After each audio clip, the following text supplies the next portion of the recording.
ఇప్పుడే జీ5 app download చేయండి. చూడండి మీ ఫేవరెట్ టీవీ షోస్ ఎప్పుడైనా ఎక్కడైనా. నాకు చెప్తే నేను చేస్తాను కదా పృథ్వీ. ఈ పున్నమి చేయాల్సిన అవసరమేముంది? అదే జాబిల్లి, నీకు పున్నమికి ఉన్న తేడా. నీకు చెప్తే మాత్రమే నువ్వు చేస్తావు, కానీ పున్నమి అలా కాదు. ఎవరికేం కావాలో తెలుసుకొని చేస్తుంది. అలా చేసే గుణం ఒక అమ్మకి మాత్రమే ఉంటుంది.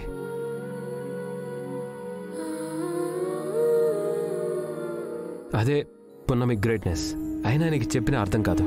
సరే పృథ్వీ, ఇక్కడ నుండి నీకేం కావాలో నేనే చూసుకుంటాను. కానీ ఈ పున్నమి మాత్రం నీ గదిలోకి రావడానికి వీల్లేదు. నీ గది మాత్రమే కాదు, అసలు ఏ గదిలోకి వెళ్ళకూడదు. పని మనిషిలాగే ఉండాలి. అనవసరంగా ఇలా నెత్తిన పెట్టుకోవడం వల్ల ఇలాంటి దిగజారుడు పనులే జరుగుతాయి. జాబిల్లి, పున్నమి ఇంట్లో పని మనిషి కాదు.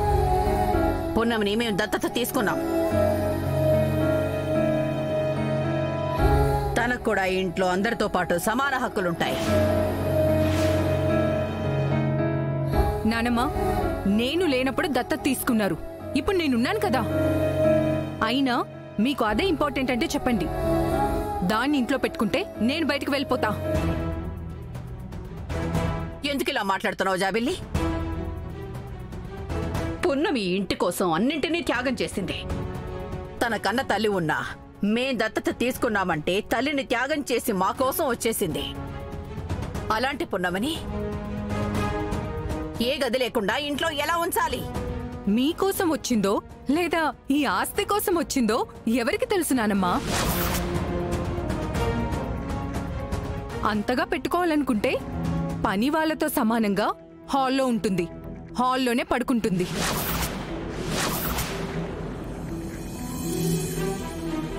జాబిల్లి, అలా మాట్లాడుకో. పున్నమి గదిలోనే ఉంటుంది, నువ్వు నీ గదిలోనే ఉండు. అలా కుదరదు నానమ్మా. మీకు నేను ముఖ్యమా, ఈ పున్నమి ముఖ్యమా?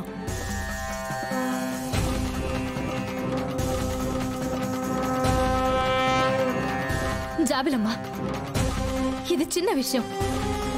నేను హాల్లోనే ఉంటాను, హాల్లోనే పడుకుంటాను. ఈ గొడవ ఇంతటితో ఆపేయండి.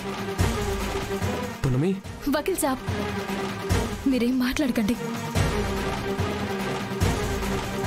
అమ్మా, ఈ పున్నమి ఉన్న చోట పృథ్వీ నుంచడానికి నాకు చాలా భయంగా ఉంది.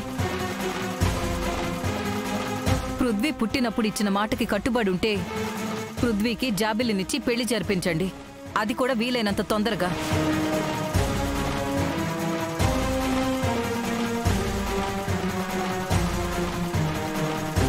అమ్మా, నేను ఇప్పట్లో పెళ్లి చేసుకోను. నా పెళ్లి గురించి మీరేం మాట్లాడకండి. పృథ్వీ,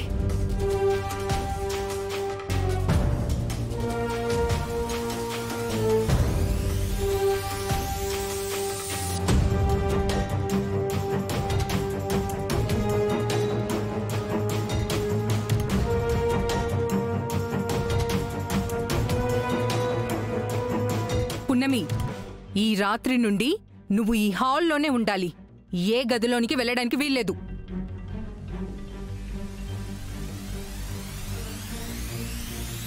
జీ5 యాప్ డౌన్లోడ్ చేసి అన్ని ఎపిసోడ్స్ పూర్తి ఉచితంగా చూడండి.